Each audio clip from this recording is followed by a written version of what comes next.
et bienvenue à un nouvel épisode du podcast Trois filles et un livre. Moi, c'est Emma et aujourd'hui, je vais être votre seule hôte. Alors, le mois dernier, Camille nous a fait un petit épisode solo sur le livre The Mist de Stephen King. Son livre a été choisi au hasard et par coïncidence, c'est aussi un livre qui a été adapté en film. Alors, c'était un peu le premier épisode de film versus livre. Mais aujourd'hui, je voulais en faire un pour vrai. Un vrai épisode film versus livre en parlant le roman et du film Leave the World Behind. Alors, j'ai écouté ce film-là récemment. Je l'ai écouté récemment sur Netflix et j'ai rien compris. J'ai rien compris. Alors, je voulais aller lire le livre. J'étais allée chez Indigo. J'ai passé devant le livre et je me suis dit, hey, j'ai rien compris au film. Peut-être que le livre va me donner plus d'explications. Alors, aujourd'hui, j'ai envie de vous parler de les différences entre le film et le livre, mais surtout, est-ce que c'est un cas où, très rarement, le film est meilleur que le livre? Alors, aujourd'hui, on parle de ça. Si vous n'avez pas vu le film ou si vous n'avez pas lu le livre, c'est pas grave. On va passer à travers ensemble et on va en parler. Si ça vous intéresse, je vous conseille de vous asseoir sur le divan, dans votre lit, sur une chaise confortable. Prenez-vous un petit thé, un petit café et on va juste parler pendant 30 minutes du roman Leave the World Behind et de son adaptation faite en 2023. Alors, comme je vous ai dit, j'ai écouté le film Leave the World Behind sur Netflix parce que moi, je sais pas si vous vous rappelez, mais j'étudie en cinéma, j'étudie en production, je travaille en ce moment en cinéma et en télévision et c'est vraiment mon domaine. Alors quand il y a un nouveau film qui sort, la plupart du temps, je l'écoute parce que, écoute, c'est ma job. J'écoute un peu n'importe quoi et en plus, le film a des acteurs, un casting que je trouve intéressant et un réalisateur qui est aussi très intéressant. Alors, je trouvais que ça avait l'air bon, je trouvais que ça avait l'air intéressant, mais j'ai juste pesé sur play sans me poser plus de questions que ça. J'ai vu qu'il y avait Julia Roberts puis Ethan Hawke dans le film. Il y a aussi Mahershala Ali, l'acteur qui joue dans Green Book. Maybe that's wrong. Peut-être que j'ai tort, mais c'était un casting qui m'intéressait. Alors, je vais d'abord parler du film, je pense, parce que la prémisse du film et la prémisse du livre sont similaires. Alors, c'est l'histoire d'une petite famille qui décide de partir en vacances. Ils se sont loués un Airbnb, on ne sait pas trop où, pour aller à la plage. Fait qu'ils arrivent au Airbnb, le Airbnb est fabuleux, il est très beau, très moderne, et ils se sentent immédiatement à la maison. Alors, le but de leurs petites vacances, ils disent et ils le répètent, autant dans le livre que dans le film, que, tu sais, c'est vraiment de laisser the world behind. Alors, laisser le monde en arrière, tu sais, leur monde, leur vraie vie. Alors, le but, c'est une vacance en famille. On a la mère, le père, joués par, respectivement, Julia Roberts et Ethan Hawke. Deux acteurs que j'aime beaucoup. J'aime leurs films. Je les connais pas vraiment. J'aime leurs films. Alors, tu sais, déjà, j'étais vendue. Puis après ça, on a leurs deux enfants, le frère qui est plus vieux et la jeune sœur. Des acteurs que je connaissais pas. C'est des nouveaux acteurs. Alors, ils sont en vacances, la vie est belle, mais ça en prend pas beaucoup de temps. En fait, déjà, ça diverge un peu entre le film et le livre. Dans le film, on a plus de scènes de vacances. On a plus de scènes on va à la plage, on fait un petit pique-nique, on se promène. Dans le livre, c'est immédiat. La deuxième nuit, déjà, on ressent déjà quelque chose. Il y a une anguille sous roche. Dans le film, ça prend peut-être un peu plus de temps, mais tu le sais un peu depuis le début, tu sais, t'as comme l'espèce d'ambiance de thriller, déjà en partant. Alors, on le sait qu'il va se passer quelque chose. Dans le livre, la deuxième nuit, le couple, la mère et le père sont en train, tu sais, de juste chiller, sont en train de relaxer à la maison pendant que les deux enfants sont allés se coucher. Et ils entendent cogner à la porte. En fait, ils entendent une voiture arriver dans le driveway. OK? Ils sont comme, ouh, il n'est pas supposé, il n'y a pas beaucoup de voisins aux alentours. En fait, il n'y a pas de voisins. C'est la seule maison, ils sont vraiment reclus. Fait que là, ils entendent une voiture arriver devant la maison. Puis ils sont comme, immédiatement, ils ont peur. Ils ont peur, sont inquiets parce que il n'est pas supposé avoir des gens. T'sais? Fait que là, tu sais, c'est déjà dans le livre, immédiatement, le monologue interne des personnages, c'est vraiment comme, on a peur. C'est des intrus, ils vont venir nous tuer, blablabla. Fait qu'ils ont peur. Mais les gens qui conduisaient la voiture cognent à la porte. Le couple ouvre la porte et les gens qui viennent d'arriver disent que c'est les propriétaires de la maison, du Airbnb. Puis là, les gens qui ont loué la maison sont comme c'est louche. Peut-être que comme c'est des criminels qui font semblant d'être le couple qui sont les propriétaires de la maison. Fait que, tu sais, la mère des vacanciers, Julia Roberts. Immédiatement, elle, c'est true crime là, dans sa tête. Là. C'est, on a peur, faut se protéger, c'est des intrus, ils viennent ici pour nous tuer. Mais le couple dans le livre est décrit comme étant dans leur soixantaine. Ils sont aussi, c'est vraiment important. Ben, c'est important parce que dans le livre, les thèmes abordés, c'est vraiment des relations de classe et de race, I guess. Alors, le couple qui sont les propriétaires du Airbnb sont noirs et le couple de vacanciers sont blancs. Et le couple, les propriétaires du Airbnb sont vraiment plus riches que le couple de vacanciers.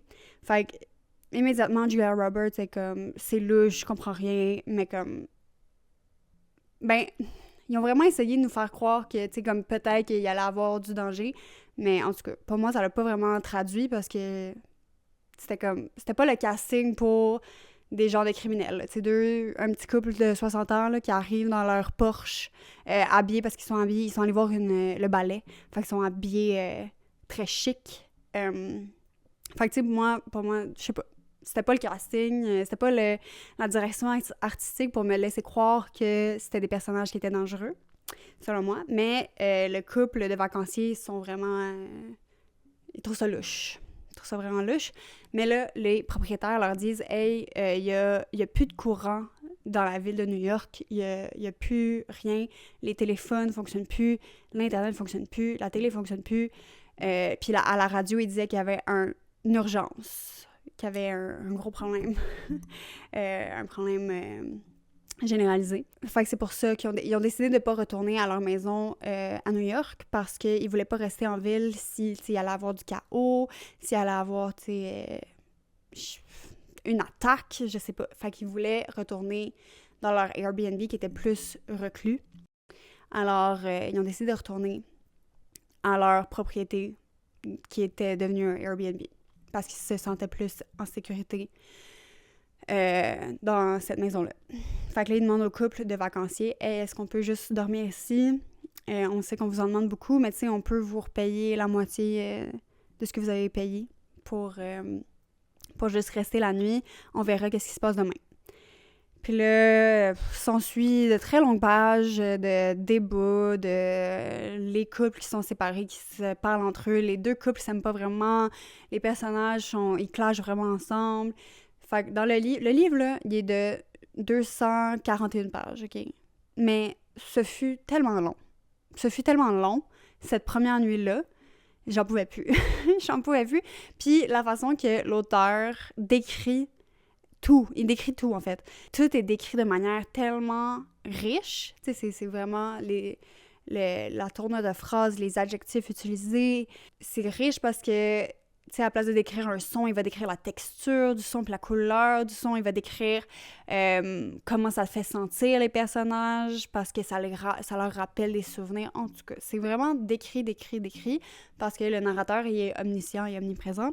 Fait que le narrateur décrit tout de manière très détaillée. Ce qui peut créer une image, tu sais, dans la tête du lecteur, quand tu lis, tu fais des images, tu fais un petit film dans ta tête.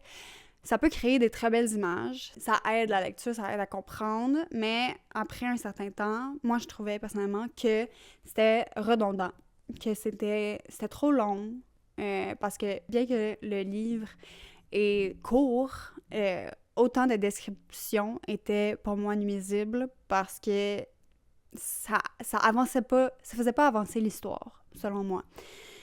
Alors, c'est ça. Et éventuellement, il se réveille. Il décide d'accepter que les propriétaires dorment la nuit. Et le lendemain, il se réveille, puis là, il est comme alarme sur leur téléphone. C'est le chaos, c'est le chaos. On est en danger, peu importe. Fait qu'ils disent que c'est un état d'urgence. Mais on n'a jamais plus de détails sur qu'est-ce qui se passe. On sait pas. Les personnages principaux, les 4, ils sont rendus 6 là maintenant, les 6 personnages qui sont pris dans la maison restent pris dans la maison tout le long du livre et tout le long du film. Alors, on n'a jamais, tu sais, c'est pas une histoire de zombies, c'est pas une histoire d'attentat, c'est pas une histoire d'apocalypse, c'est pas rien, ok? Dans le sens que les personnages sont jamais en danger, entre guillemets. Parce que, tu sais, c'est ça, il y a pas personne qui vient chez eux pour les tuer, là. C'est vraiment juste 6 personnages pris dans une maison. Et après ça, tu sais, il y a des bruits étranges, les animaux autour de la maison agissent étrangement. Éventuellement, le spoiler alert, divulgateur, je suis vraiment désolée, mais éventuellement, un des enfants du couple de vacanciers perd toutes ses dents. De nulle part. Il fait juste toutes les perdre, ce qui est mon cauchemar. J'ai justement rêvé à ça la nuit dernière, que je perdais mes dents. Puis si vous savez pas, moi, j'ai eu beaucoup d'orthodontie, de travail orthodontique dans ma vie. Et moi, perdre mes dents, c'est non. C'est un non. Si je veux pas y penser, parce que mes dents, pour moi, j'en ai tellement pris soin pendant plusieurs années à cause de mon traitement orthodontique que perdre mes dents, c'est un cauchemar. Je veux même pas y penser. Fait que là, c'est ça, le jeune garçon perd ses dents au complet. Puis, fait que là, éventuellement, ça, c'est plus vers la fin. Les parents sont comme, il faut l'amener à l'hôpital. Mais là, l'autre enfant, l'autre jeune fille, disparaît. Elle disparaît. Fait que là, tout le 3e acte du film et du livre, c'est comme, on cherche les enfants, on cherche de l'aide pour les dents de l'autre, puis éventuellement, on n'a jamais de réponse. Ça finit. C'est tout. Alors, le film finit comme ça, avec aucune réponse. On a vécu, tu sais, comme le film, je sais plus exactement combien de temps, mais tu sais, disons 2 heures. Alors, pendant 2 heures, t'es comme dans cette espèce d'ambiance de vraiment mystère. T'as un peu peur, tu sais pas qu'est-ce qui se passe, il y a des choses louches qui arrivent, mais on n'a jamais de réponse. On n'a jamais de... Qu'est-ce qui s'est passé exactement? Pourquoi il y avait un état d'urgence dans la ville de New York, dans le pays? On ne sait pas pourquoi l'enfant a perdu ses dents. On ne sait pas pourquoi les animaux agissaient étrangement. Et on ne sait pas qu'est-ce qui arrive. On ne sait pas qu'est-ce qui arrive plus tard. Ça fait juste finir. Il n'y a pas de fin. Alors, on dirait vraiment que c'est comme le premier acte d'un film qui devrait être plus long. On dirait vraiment que c'est genre le premier acte avant que l'action commence. C'est vraiment ça, le film et le livre. Par contre, dans le livre, on a des petits indices de qu'est-ce qui s'est passé parce que l'auteur, nous dit « Ah ouais, telle personne... il nous raconte un peu, genre, qu'est-ce qui s'est passé, mais de manière vraiment éparpillée. je dirais. On n'a jamais de réponse. Puis, il y a certaines personnes qui aiment ça, avoir des histoires comme ça, qu'on n'a pas de réponse. Le but de l'histoire, le but du livre, c'est vraiment plus de parler des thèmes plus profonds, fait que, des thèmes de la famille, les thèmes de différence entre les classes sociales, de différence entre les races, de parler de privilèges, parler, tu sais. Le but de cette histoire-là, c'est peut-être plus de parler de ces thèmes-là. Est-ce que je trouve que ces thèmes-là ont été bien abordés ou élaborés ou expliqués? Pas vraiment. Personnellement, je pense pas. Parce que on dirait qu'il y a comme pas vraiment de commentaires. Il y a des commentaires dans le livre. C'est très clair que le narrateur a des opinions et des jugements. Mais on dirait que, je sais pas, les thèmes étaient juste pas approfondis, selon moi. Alors, tu peux argumenter qu'une histoire n'a peut-être pas besoin d'avoir tous les détails pour avoir une bonne histoire, mais... Puis que, tu sais, l'histoire peut juste être basée sur les thèmes et l'exploration de ces thèmes-là. Mais moi, je trouvais que c'était juste... C'était pas assez bien fait pour argumenter ça, selon moi. Alors, ça, c'est le livre. Le livre t'explique pas grand-chose. Il y a pas beaucoup d'action dans le premier acte. Après ça, tu passes beaucoup de temps dans la maison avec les 6 personnages, mais il se passe pas grand-chose. C'est des conversations, c'est de la description, puis éventuellement, le climax, c'est la perte de dents et la recherche de l'enfant, de l'autre enfant. Puis c'est ça, ça finit.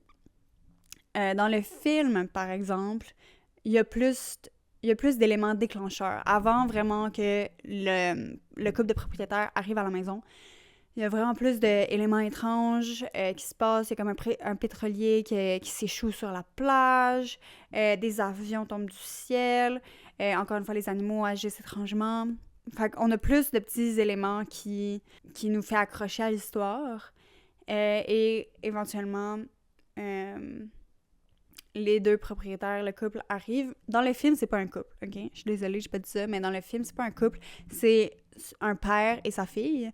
Et les âges ont été changés. C'est pas les mêmes âges. Le père est plus jeune et évidemment, ben, sa fille a comme quasiment le même âge que l'enfant du couple de vacanciers.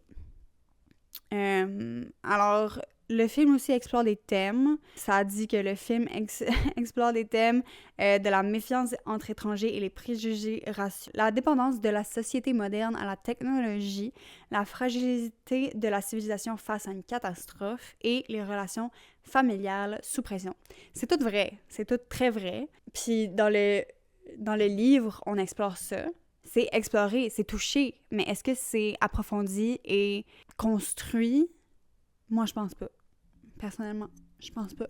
Alors, mettons, si je veux parler des différences entre le film et le livre, pour déterminer c'est quoi qui est le mieux entre le film et le livre, je serais quand même prête à dire que ouais, le film explore beaucoup plus les explications de pourquoi il y a comme l'urgence. Ça fournit beaucoup plus de détails concrets sur la catastrophe qui se déroule comme à l'extérieur de nos 6 personnages dans la maison. Par exemple, la puissance du livre réside... Ben, je sais, je m'en suis plaint de l'excès de détails de l'auteur, mais tu sais, ça réussit quand même à créer une espèce de sentiment de claustrophobie parce qu'il y a tellement de détails, il y a tellement de... Puis tu sais, c'est des détails de la vie courante, c'est des détails domestiques qui sont reliés à des souvenirs. C'est beaucoup les parents qui expliquent comment c'était être parent avec des jeunes enfants, puis il y a beaucoup de réminiscences sur c'était quoi avoir des jeunes enfants, puis c'est quoi les voir grandir. Peut-être que moi, ça m'a moins touchée parce que je n'ai pas d'enfant. Mais tu sais, c'est ça, il y a beaucoup de détails et d'explications sur c'est quoi être parent, puis c'est quoi le sentiment qui existe quand tes enfants vieillissent et changent et comment tu vas toujours les aimer, puis comment ils vont toujours être des petits bébés. Même si ils sont plus grands maintenant, mais tu sais, quand ton fils perd toutes ses dents en plein milieu d'une catastrophe. Je pense que tout parent serait un peu concerné par ce genre de développement. Alors, selon moi, les deux approches, le livre et le film, fonctionnent bien. Mais ils n'ont pas comme les mêmes objectifs. Ils ont des objectifs différents. L'incertitude du livre reflète comme notre propre expérience pendant les crises réelles. En fait, le livre a gagné beaucoup de traction durant la pandémie. Le livre a été écrit en 2020, un peu avant 2020, et il a gagné beaucoup en popularité pendant la pandémie parce que le livre est vraiment très semblable à ce qu'on a vécu quand on était en quarantaine dans nos maisons. C'est ça, tous les détails tous les détails qui font que l'ambiance du livre est claustrophobique et cette espèce de sentiment que on est en danger, mais on est en sécurité dans la maison, on sait pas trop qu'est-ce qui se passe, on sait pas qu'est-ce qui se passe à l'extérieur de la maison.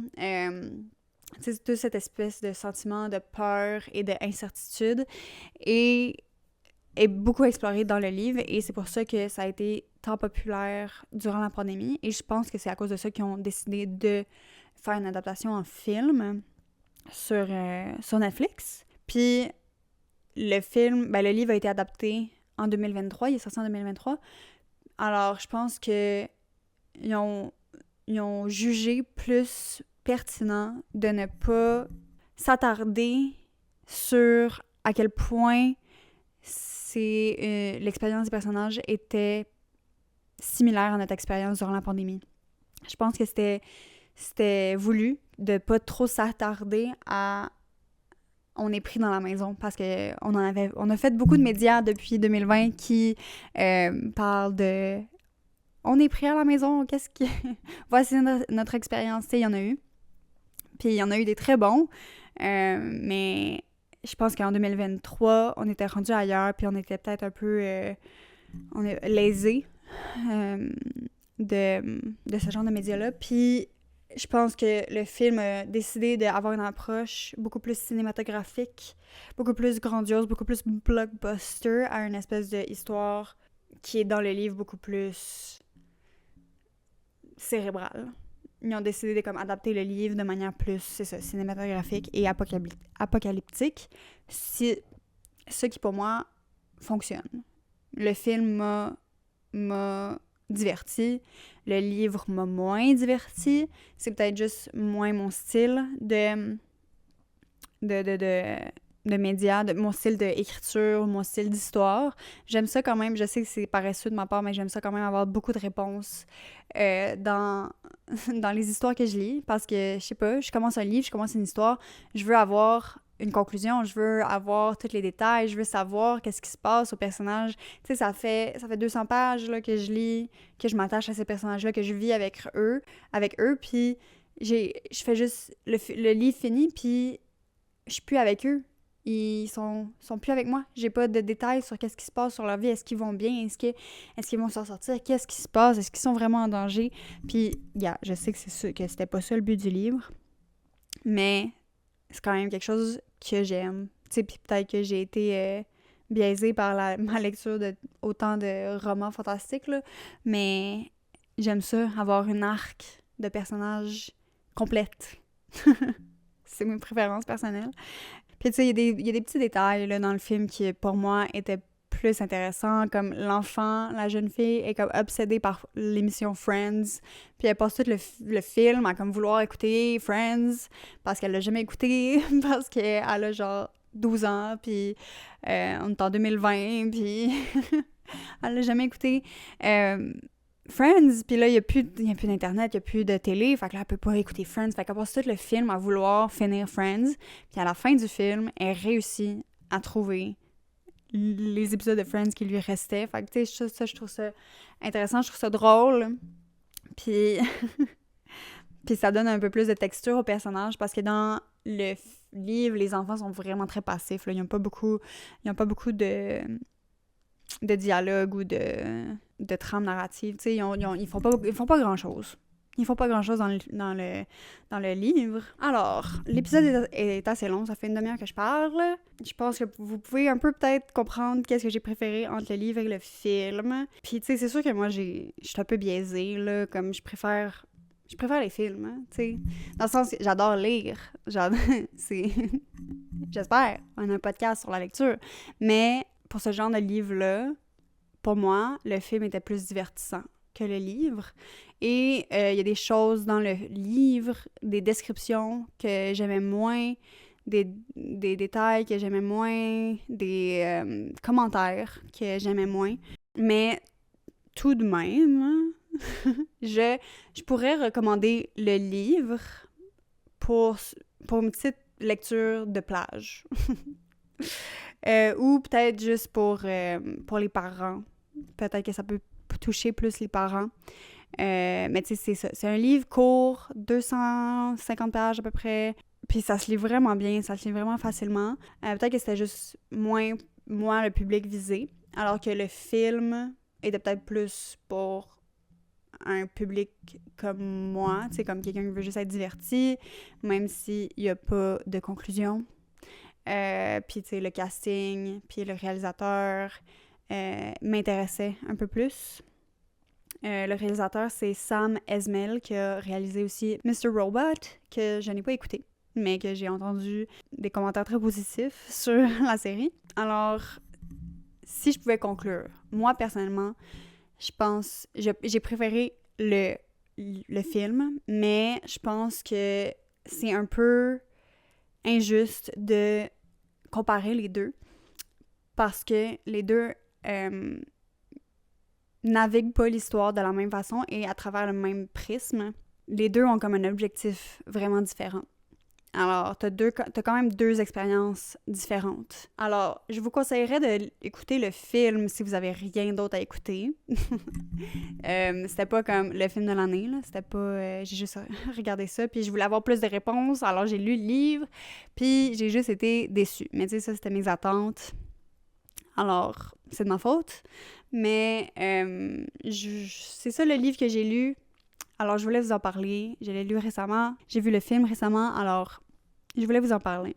Je voulais avoir une petite discussion là-dessus. Il y a beaucoup d'autres livres qui ont été adaptés en film sur lesquels j'aimerais parler davantage dans le futur. Alors, laissez-moi savoir si vous avez une petite préférence.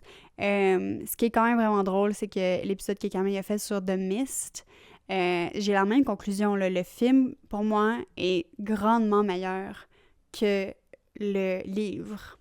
Puis, tu sais, ils disent que c'est quand même rare qu'une adaptation de film, genre une adaptation cinématographique d'un livre, est bonne. Ça arrive vraiment plus souvent que non, que, tu sais, le film est pas bon, que l'adaptation est comme moins bonne. Ça arrive vraiment, vraiment très souvent. Mais là, dans les 2 épisodes qu'on a fait sur une adaptation, les deux, le film est meilleur. Selon moi, selon Camille aussi, je pense. Elle a pas vu Leave the World Behind, mais en ce qui concerne The Mist, on a préféré le film, je pense. En tout cas, on a préféré la fin. Dans les deux cas, la fin est ambiguë. The Mist aussi, c'est ambigu. Ça, c'est ambigu. Fait que si vous aimez les histoires ambiguës, je vous conseille le livre. Si vous aimez faire vos propres conclusions, si vous aimez imaginer comme la fin, qu'est-ce qui arrive au personnage, je vous conseille le livre. Puis c'est une petite lecture bien facile, très courte. Je pense que c'est un bon divertissement, le film. Est-ce que je vous le conseillerais? Absolument non. Est-ce que si vous avez rien d'autre à regarder, vous pouvez regarder ça? Ouais, faites ce que vous voulez. Alors, je pense que c'est tout. Sur Leave the World Behind. J'ai envie de faire d'autres, comme je vous ai dit, j'ai envie de faire d'autres épisodes sur une adaptation de film, une adaptation d'un livre à un film. Parce que c'est vraiment plus le fun quand un livre est mal adapté. Tu peux comme être genre, ok, tel personnage est pas bien fait, comme on est allé voir, moi puis les filles, on est allé voir une adaptation d'un livre qu'on a précédemment parlé. On a vu une adaptation théâtrale d'un livre qu'on a précédemment mentionné dans des épisodes antérieurs. Je vais pas vous dire lequel, puis je vais pas vous dire c'est quoi qu'on est allé voir, parce que, disons qu'on est parti à l'entracte. Alors, quand un livre est mal adapté, je pense que c'est vraiment très frustrant. Je pense que c'est décevant. Puis, ça se voit que les gens ont... En tout cas, les gens qui l'ont adapté peut-être avaient pas la passion nécessaire pour faire une adaptation. Ils voulaient juste comme se faire du cash, puis savoir que, tu sais, il y avait déjà un public de base établi grâce au livre. Mais dans les deux cas, dans Leave the World Behind, je pense que le livre était pas assez populaire pour avoir une bonne raison de faire une adaptation. Et quand les gens ont vu le film, ils savaient pas qu'il y avait un livre. Fait que, tu sais, c'est un peu passé dans le beurre. Mais en tout cas, ce qu'on est allé voir, moi puis les filles, cette semaine, l'adaptation qu'on a vue, disons que c'était mal fait. Puis c'est plus divertissant dans ce temps-là. C'est ça que je voulais dire, c'est que c'est plus divertissant dans ce moment-là parce que tu peux comme argumenter. Mais là, dans le cas de Leave the World Behind, les deux sont... Le film et le livre sont bons, mais chacun de leur côté. Ils sont bons sans devoir les comparer parce qu'ils sont pas pareils. Puis, c'est ça, ils évoluent pas dans le même prisme, ce qui peut être une mauvaise adaptation dans certains cas. Mais moi, pour moi, le film peut vraiment se tenir tout seul. Alors, voilà. Je vais arrêter de parler. J'espère que vous avez aimé cet épisode et que vous avez passé un bon moment avec moi dans vos oreilles. Alors, dites-moi si vous avez d'autres livres qui ont été adaptés en film ou en série. Dites-moi, parce que je peux en parler. Je veux en parler. Je veux qu'on en parle ensemble. Alors, mais c'est sûr que les classiques, là... Les classiques, là, Twilight puis Hunger Games, comme c'est peut-être moins intéressant de mentionner, mais tu sais, des livres ou des films plus obscurs, des fois c'est le fun à mentionner. Et je pense que j'avais vu à quelque part que ACOTAR, là, le livre qu'on est en train de lire pour ce mois-ci, je pense, qu'on va, je pense, parler la semaine prochaine, va être adapté aussi en série. Je pense que j'avais vu ça à quelque part, alors peut-être qu'on va faire un épisode là-dessus éventuellement. Parce que, comme vous le savez, on est en train de lire ACOTAR, A Court of Thorns and Roses, pour le mois de novembre. Alors, j'espère que vous avez lu avec nous et j'espère que vous allez écouter l'épisode de la semaine prochaine où on en parle en profondeur. Je sais pas qu'est-ce que les filles en ont pensé. Moi, j'ai des opinions. Disons que j'ai des opinions sur, sur le livre. Mais on va en parler la semaine prochaine, inquiétez-vous pas. Et j'espère que vous aimez le podcast. À date, nous, on a beaucoup de plaisir à faire ça. Et on a beaucoup de plaisir de vous parler sur les réseaux sociaux. Alors, n'hésitez pas à nous contacter, à nous laisser des commentaires parce qu'on aime ça vous lire. Et c'est tout pour moi cette semaine. J'espère que vous avez apprécié l'épisode. J'espère que ça vous motive à regarder plus de films et à lire plus de livres. Merci pour votre écoute et merci d'avoir passé ce moment avec moi. On va se voir la semaine prochaine pour un autre épisode sur ACOTAR, je pense. Si je me trompe, gars, ça va être d'autres choses. Mais on va parler de ACOTAR la semaine prochaine, je pense. Et d'ici là, j'ai envie de dire que ma fin de semaine est bookée. Bye!